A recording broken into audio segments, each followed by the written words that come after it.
कुणीतरी जळता निखारा माझ्या काळजावरून फिरवतंय असं वाटतंय मला. इंदूचा असा इतका मानसिक छळ करून वहिनींना काय मिळते हेच मला कळत नाही. मोठ्या आहेत ना त्या, आपल्या घरामध्ये त्यांचंच स्थान सगळ्यात वरच आहे. तरी मग आणखीन कुठला धाक निर्माण करायचा आहे त्यांना? आणि त्यांना हे का समजत नाहीये की त्यांच्या या अशा खुनशी वागण्यामुळे अधोक्षच्या मनातली त्यांच्या विषयीची जी आडी आहे ना ती आणखीन वाढत चालली आहे. अहो तुम्ही जरा शांत व्हा बरं आधी. आणि अहो वहिनी हे सगळं असुरक्षिततेतून करतायत. कसली भीती आहे त्यांना ते मला नाही माहिती, पण मला हे माहितीये की इंदूनं माझ्यासाठी स्वतःच्या स्वप्नांवर पाणी सोडलंय. माझ्यासाठी तिने जे केलंय ना ते माझ्या सख्ख्या मुलीने कदाचित केलं नसतं. आपली इंदू इतर मुलांपेक्षा नेमकी इथंच वेगळी ठरते बघ. खरंच तिचं मन खूप विशाल आहे ग. पण विठुरायाकडे एवढीच प्रार्थना आहे की विठुराया इंदूच्या सगळ्या मनोकामना पूर्ण करू. राम कृष्ण हरी.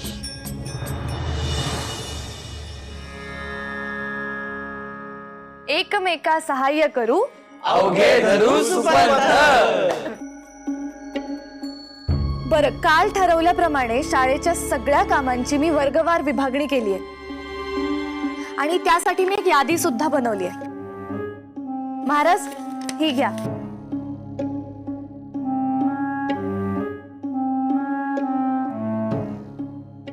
एकाने शाळेच्या बांधकामाची जबाबदारी घ्यायची, एकाने देणगीची जबाबदारी घ्यायची, एकाने शिक्षणाची, आणि ह्या सगळ्या प्रोसेसमध्ये आपल्याला काही नवीन लोक सुद्धा लागतील, तर त्याकडे सुद्धा एका माणसाने बघायचंय. हा, म्हणजे कसं सगळं काही सॉर्टेड राहील. ओके? नाही, हे काम तू चांगलं केलंस बर का. कामाची विभागणी झाल्यामुळे आता कुणावरच ताण येणार नाही. करेक्ट. आणि 1 पॉइंट कॉन्टॅक्ट होतो ना तो माणूस, म्हणजे काही काम अडलंय किंवा काम कुठपर्यंत आलंय ह्या बाबतीत सगळेच आपण क्लिअर राहतो. आणि समजा कुणी जर त्याच्या कामामध्ये कमी पडत असेल तर बाकीच्यांना त्याला मदत करता येईल आणि सांभाळून घेता येईल. अगदी बरोबर बोललात महाराज. इंदूने पण अशाच उत्तम आयडिया दिल्या होत्या बरं का. हे म्हणजे मला आठवतंय ना, जमीन जेव्हा अलआउट झाली होती तेव्हा इंदूने अशीच सगळ्यांना कामं वाटून दिली होती. अरे बघा आली, 100 वर्ष आयुष्य आहे. ये ये.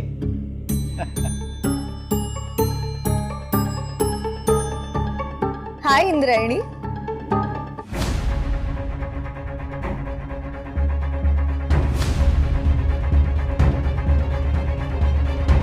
इंदू, बरं झालं तू आली. नाही म्हणजे तू आली की काम करायला जरा हुरूप येतं ना.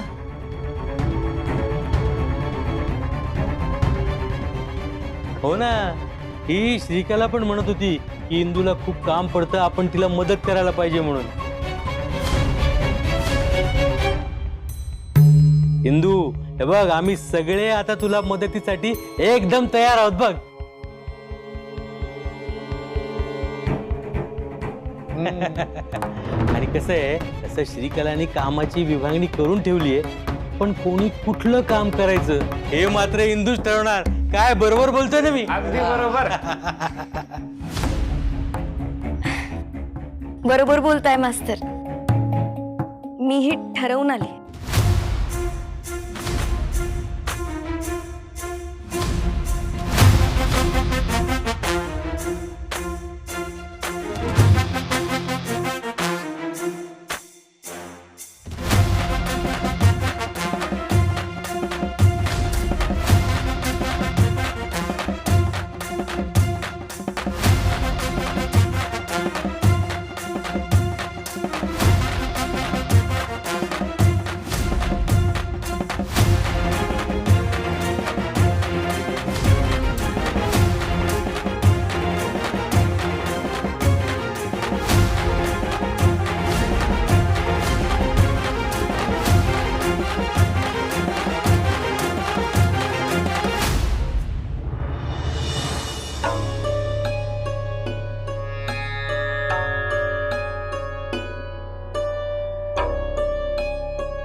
विघ्नहर्ता संकटमोचन गणराया, उद्या अनंत चतुर्दशी आहे, तू जाणार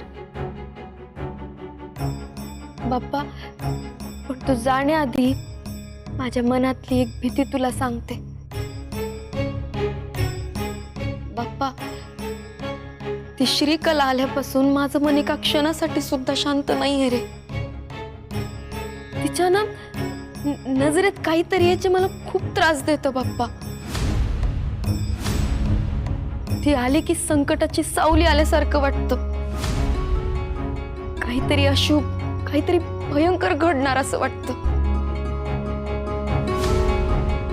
हे जर माझ्या मनाचे भ्रम असतील तर ह्यातून सुटण्याची समज दे.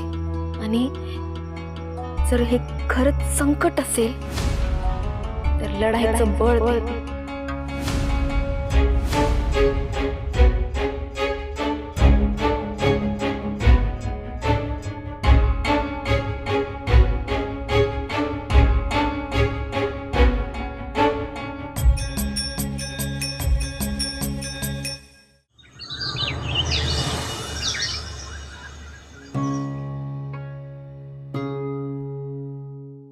राया, तू रडतोय?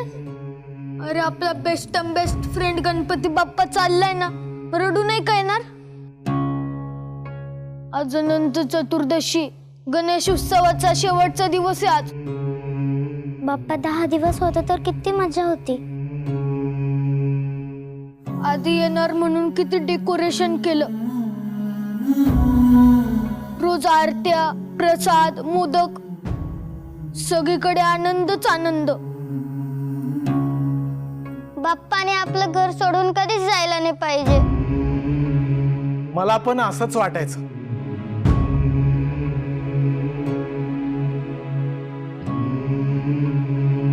काय पोरांनो,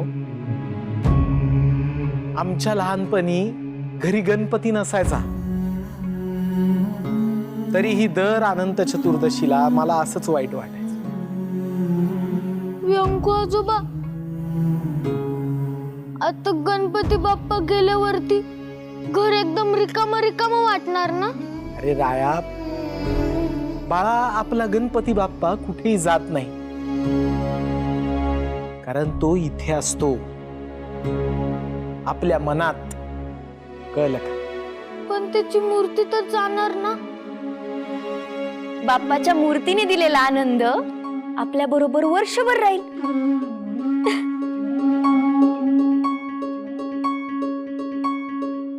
बाप्पा कशाचा देव आहे? विद्येचा. अरे मग बाप्पा आपल्या विद्या मंदिरात राहील ना, तुम्हाला अभ्यास करायला प्रेरणा द्यायला. आणि बुद्धी पण देईल. बुद्धीचाच तर देव आहे ना बाप्पा. बाप्पा कधीच जात नसतो, कायम आपल्या सोबत असतो विद्येच्या रूपानं. चला बरं, आता हसून त्याला निरोप द्या. आणि काय मागायचं असेल तर मागून घ्या.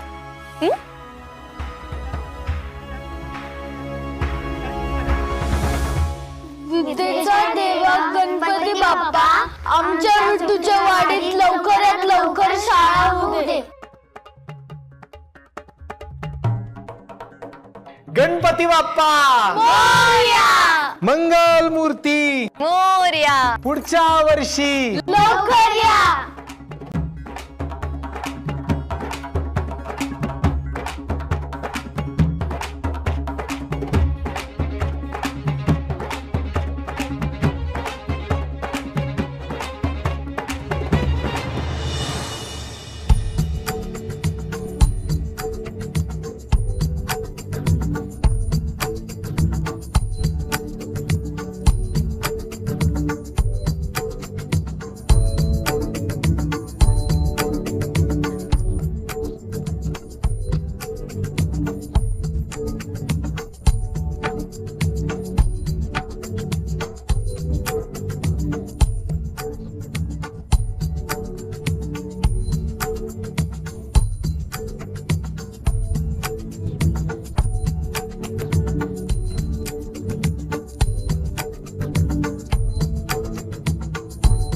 बोला गणपती बाप्पा मंगल मूर्ती. ओम यज्ञेन यज्ञमयजन्त देवास्तानि धर्माणि प्रथमान्यासन्न तेहनाकं महिमान सचन्त्र यत्र पूर्वे साध्या सन्ति देवाः. ओम राजाधिराजाय प्रसह्य साहिने नमो वयं वै श्रवणाय कुर्महे. समे कामां कामकामाय मह्यं कामेश्वरो वै श्रवणो दधातु. कुबेराय वै श्रवणायां महाराजाय नमः. ओम स्वस्ति साम्राज्यं भौज्यं स्वराज्यं वैराज्यं पारमेष्ठं राज्यं महाराजमाधिपत्यमयं समन्तपर्यायि स्यात् सार्वभौमः सार्वायुषः. आन्तादापरार्धात् पृथिव्यै समुद्रपर्यन्ताय एकरारिति तदप्येष श्लोको विगीतो मरुतः परिवेष्टायो मरुतस्य वसङ्गृहे आवीक्षितस्य कामप्रेर्विश्वे देवा सभासदैति. ओम एकदन्ताय विद्महे वक्रतुण्डाय धीमहि तन्नो दन्ते प्रचोदयात्. गणपती बाप्पा मंगल मूर्ती पुढच्या वर्षी लवकर या. गणपती बाप्पा, तू बुद्धीचा आणि विद्येचा अधिपती आहेस आणि म्हणूनच तुझ्या स्वागतासाठी इंदूनं विद्यालयाची ही आरास देखावा उभा केला. गणराया, ही फक्त आमच्यासाठी आरास किंवा देखावा नाही, तर इंदू, आधू आणि विठूच्या वाडीच्या समस्त ग्रामस्थांचं ही शाळा म्हणजे एक स्वप्न आहे. तुझ्या आशीर्वादानं विठूच्या वाडीमध्ये ही शाळा उभी राहू दे.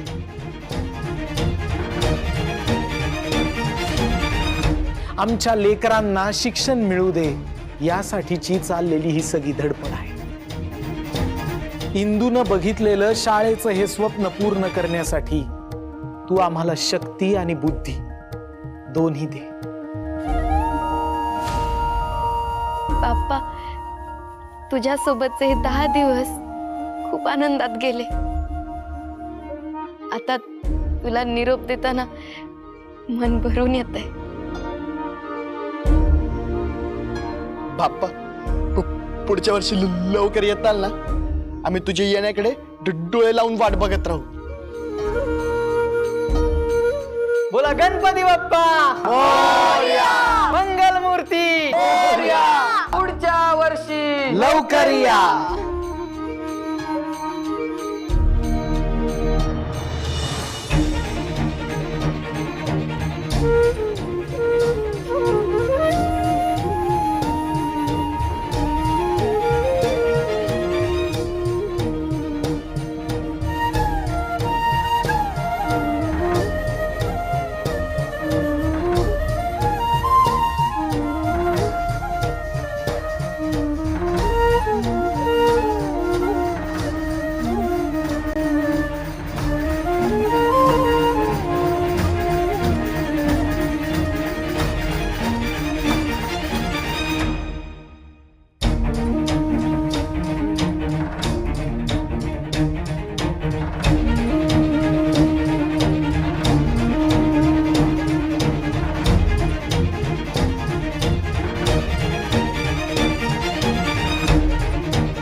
व्यंकू आजोबा, का पाठवताय गणपतीला? पाठवायची गरज आहे का?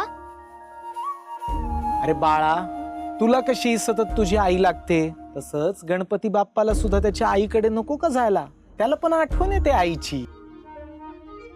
मग गणपती बाप्पाच्या आईंना पण इथेच बोलवून घ्या ना.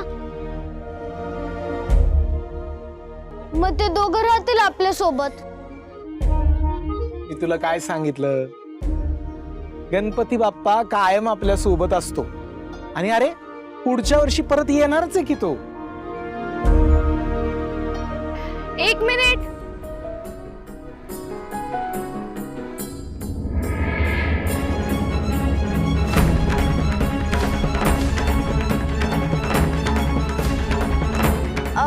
मला सुद्धा बाप्पाला निरोपाचा नमस्कार करायचा होता.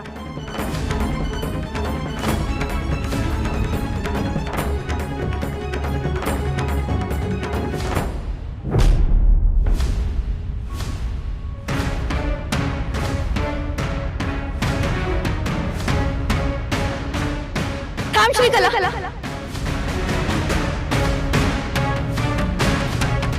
अजिबात मूर्तीजवळ यायचं नाही. का ग इंद्रायणी? आता तू हिला बाप्पाचं दर्शन पण नाही का घेऊ दे ना?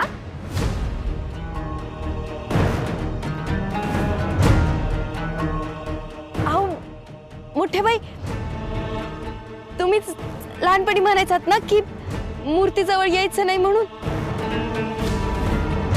मला अचानक ते आठवलं म्हणून मी बोलले. इट्स ओके, काही हरकत नाही. इंद्रायणी ताई, आय एम रिअली सॉरी. कदाचित मी बाप्पाच्या मूर्तीच्या खूपच जवळ आले ना. मी इथून लांबूनच दर्शन घेते, चालेल?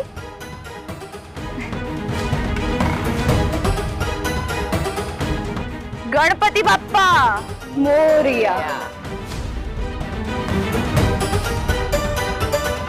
अधोक्षज, चला विसर्जन करूया. गणपती बाप्पा मंगल मूर्ती पुढच्या वर्षी गणपती बाप्पा पुढच्या वर्षी अरे 1 2 3 4 गणपतीचा जय जयकार. 1 2 3 4 गणपतीचा जय जयकार.